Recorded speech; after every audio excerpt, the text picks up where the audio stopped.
Hello दोस्तों, हम हैं विजय लक्ष्मी। आप लोग को अपने चैनल से स्वागत करते हैं, अभिनंदन करते हैं। सब भाई बहन यूट्यूब फैमिली को जय श्री राम, राधे राधे। तो कार्तिक का महीना चल रहा है, तो सब कोई को तुलसी माता का बहुत सारा पूजा करना चाहिए। अभी तुलसी माता का सेवा करना चाहिए, पूजा करना चाहिए। तो बहुत प्यारा सा हम तुलसी माता का गीत सुनाने जा रहे हैं।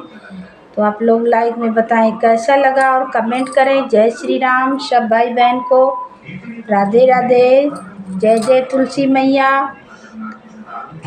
आंगन बीचे तुलसी लगा गइल राम हो, आंगन बीचे तुलसी लगा गइल राम हो, आंगन बीचे तुलसी अपना तो जाई रामा वृंदावन बासी गे, अपना तो जाई रामा वृंदावन बासी गे।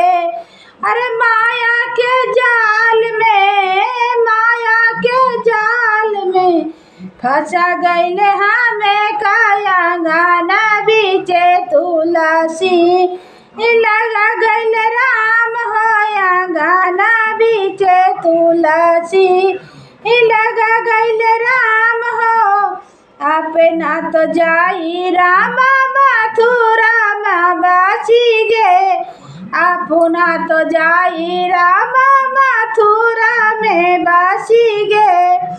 अरे माया के जाल में धरा गइल हमें काया, गाना बीचे तुलसी लगा गइल राम हो, गाना बीचे तुलसी लगा गइल राम हो, गाना बीचे तुलसी लगा गइल राम हो। अपना तो जाई स्वामी काशी माँ बासी गे, अपना तो जाई स्वामी काशी माँ बासी गे।